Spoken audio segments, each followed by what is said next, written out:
the White House so long that they've run out of energy, run out of ideas, run out of direction, and they ought to be run out of town, and with your help we can. Bill Clinton was the first rock and roll president. The saxophone-playing governor from Arkansas had run a youthful campaign. He revealed on MTV what type of underwear he favored while outrunning whispered allegations of extramarital affairs. I was Bill Clinton's lover for 12 years. There is a school of thought that Bill Clinton really wanted to be a rock star, but he'd settle for being president of the States if he could live like a rock star. Number 42, Bill Clinton, Democrat, 1993 to 2001, 46 years old, from Arkansas. Bill Clinton's election fulfilled a lifelong ambition for a poor kid from the wrong side of the tracks who was determined to become president. As a politician, he was a natural. Clinton was the most seductive and charming person I've ever seen in national politics. He could be in a room of 100 people and make each person he talked to feel like he was directly boring into that person's soul. He's famous for his handshake, just not just a handshake. He grabs your hand and then his other hand moves up your arm, and pretty soon he's enfolded you in a giant embrace. He was just kind of all-embracing bear of a man. Clinton was a Yale Law School graduate and a Rhodes Scholar. His empathy, captured in the catchphrase, "I feel your pain," was legendary. So was his appetite for junk food. How is that? I need it, yeah. I'm eating an apple fritter right now. Bill Clinton's management style was chaotic. His White House was known for casual dress, crowded meetings, and all-night bull sessions. He is so interested in different viewpoints that he could have 60 people in a room and be willing to listen to every one of them because he might just find a different clue as to something he hadn't thought about. One viewpoint Clinton clearly valued was his first ladies. Hillary Clinton was the first presidential spouse to have an office in the West Wing, and to some members of the staff it seemed like there were two presidents.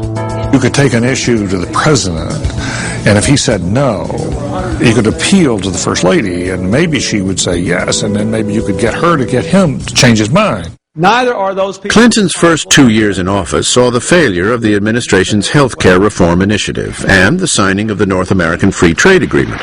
Thanks in part to the vehemence of Clinton's political enemies, the young presidency was already being defined by the types of investigations and scandals that would eventually consume it.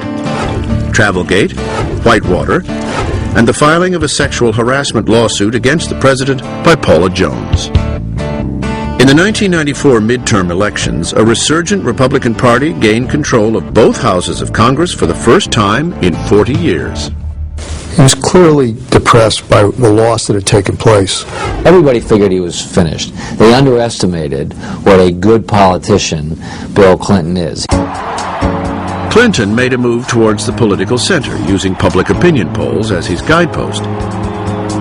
But he was challenged at every step by his newly minted nemesis, Republican Speaker of the House, Newt Gingrich. In some ways, Newt Gingrich was a great gift to Bill Clinton, much as the malefactors of great wealth were to Teddy Roosevelt, or Douglas MacArthur was to Harry Truman. It was in the budget negotiations late in 1995 that the battle between Clinton and Gingrich came to a head. With the threat of a government shutdown looming, Gingrich tried to force Clinton into making concessions on Medicare and education spending. But the president refused to compromise.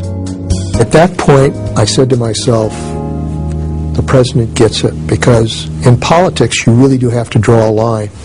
And at that point, he understood that he had to draw a line. And I think it was a turning point in the presidency. Clinton's risk paid off.